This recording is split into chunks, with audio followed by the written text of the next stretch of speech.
Welcome to Building a Legend. I like that. I don't like birds. I hate birds. Well, I don't hate birds. I just don't think we should deal with birds. Like birds should do their own thing and we shouldn't bother them. Yo, what's up? I'm Spencer and I'm dancing. I'm kinetic. I got energy. Ugh. These are going to be the outtakes. It'll be like, we'll use all this. And people will be like, oh my God, they didn't edit this properly. They left the bad stuff in. And it's so funny to me. Like, why would they leave this in? It's bad. Welcome to Building a Legend. I'm Spencer Crittenden. Do you need to know my name? I guess, it doesn't even matter. I'm Spencer Crittenden. I'm here to talk to you about the thing we're doing, which is a video. I've never really done too many video contents, and I'm trying to do them now. And so here I am with, what did I call it? Building a Legend. Building a Legend? Building a Legend.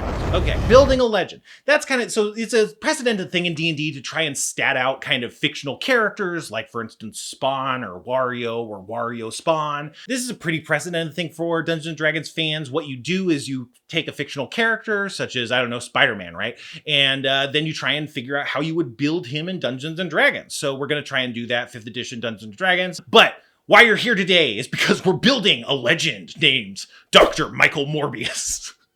I don't know if you guys know, but we're freaking knee deep in morb fever right now, and everyone's just completely morbing off, and we're, gonna morb right in there with them, and that's what we're doing. So we're talking about Michael Morbius. Morbius is a Spider-Man villain traditionally, I believe. Maybe we should just look some of this stuff up. He's a vampire. I think like Marvel was like, what if we had a vampire character? And someone was like, what about Michael Morbius? And then they were like, sold, But so yeah, let's look him up. Michael Morbius. This is only the 500th time I've typed out those words in the past 3 weeks. No, let's be honest, three days. It's not. So it starts with a quote by Morbius. Accept this vow then. If I must drink blood, let it be the blood of the corrupt, of those who deserve to die, the blood of the guilty. Quote Morbius. After a desperate attempt to save his own life, Dr. Michael Morbius stalks the night as Morbius the Living Vampire. Suffering a rare blood disease, Morbius turned to a cure that used vampire bat DNA. It mutated him into a blood-sucking creature of the night and pseudo-vampire. So he's a living vampire.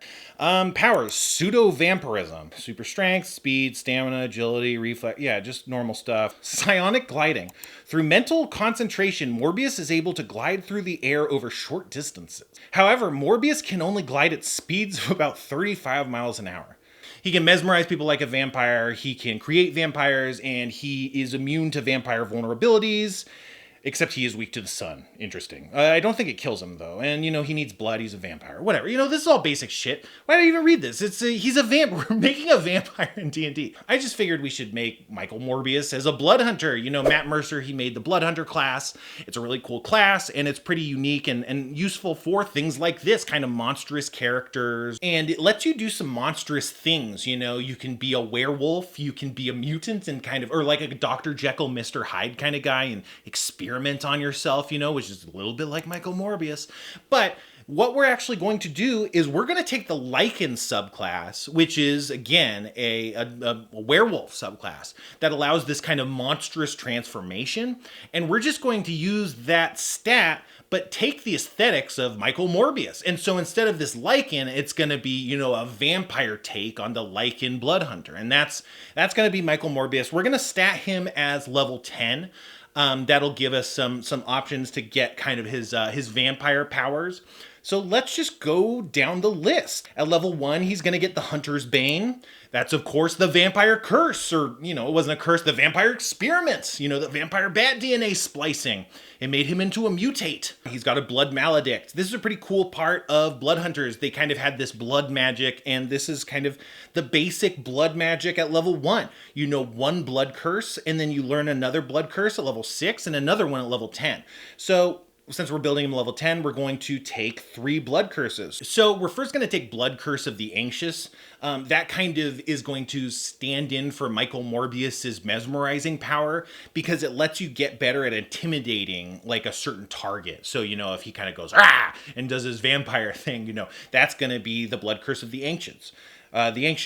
And we're also going to give him, Blood Curse of the Fallen Puppet. That one's really cool. When another creature dies, you can kind of bring it back to life or take control over it to make a final death attack for you, which is kind of, Michael Morbius can create new vampires. So this is kind of playing into that ability.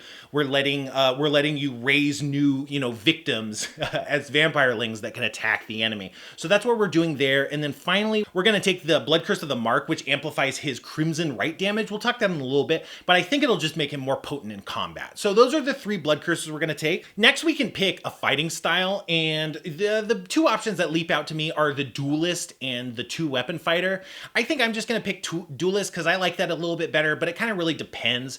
I guess let's just do 2-weapon fighting, because once he vampire transforms, I think 2-weapon fighting is going to be more beneficial with his Crimson Right and his enhanced kind of claw damage. So let's just do that, and if it doesn't work, I'm bad at this. Who cares? Next, at level 2, we got the Crimson Right, which kind of lets you sacrifice some health, and then it lets you add damage to your attacks. It's really cool, and you can choose different elements. There's not really a good element to fit Michael Morbius, so I guess let's just choose cold damage. Yeah, cold damage. I mean, you could do fire damage, but cold damage feels closest to me. At level 14, you can get necrotic damage. So if you're trying to build a level 14 Michael Morbius, that would probably fit better because then he's doing necrotic damage every slash. All right, so at level 3, you get heightened senses from being a lichen, and that's to, code for how werewolves have heightened senses, keen senses of smell, but vampires do as well. So that's just going to work perfectly for our purposes. And then there's also just kind of the transformation, the hybrid transformation. I don't really want to go into depth about all the things, but it just makes you better at combat. It makes you take less damage. It makes you do more damage. You get tougher. And then there's also what's called Bloodlust, which is perfect for Michael Morbius, where if you are, getting in your element too hard, you might just go crazy and attack the nearest person, even if it's an ally. So that's like exactly Michael Morbius. At this point, I think it's fair to say that I have not watched the movie. I do not know anything about Morbius. Let's move on. So just to finish off the Lycan subclass, at level 7, he gets Stalker's Prowess, which just kind of makes him a bit more maneuverable, which is, again, exactly what we're going for with this kind of powerful vampire thing. So let's just move back into the rest of the abilities and talk them through Morbius style. We're morbing out. So at level 6, you get the Brand of Castigation, which is just kind of like a mark. In D&D, there's sometimes I marked this guy and it debuffs them or it gives you damage boost or whatever. It's just one of those. A vampire's curse, biting a vampire to wither someone and make them weaker. These are the kind of ways you might want to theme this ability to make it more Morbius, to morbid out a little bit. So that's kind of what we're going to do class-wise, but you'll notice we didn't talk about race. So I think there's different ways you can go, but how I would do it is the Sword Coast Adventurer's Guide has this character option for tieflings that lets you choose to have wings that give you a 30-foot fly speed. You don't necessarily want to give him real physical wings, but that's where you get the gliding ability. Is you go tiefling with this bonus option to get Sword Coast. You got a flying vampire. He's doing ice or necrotic damage once you get to level 14. He's slashing people and biting people. He's using his Mesmerize and the Curse of the Anxious to kind of intimidate people and, morb out all over them, morb all over those guys. And so that's, Michael Morbius. And let's check out the sheet.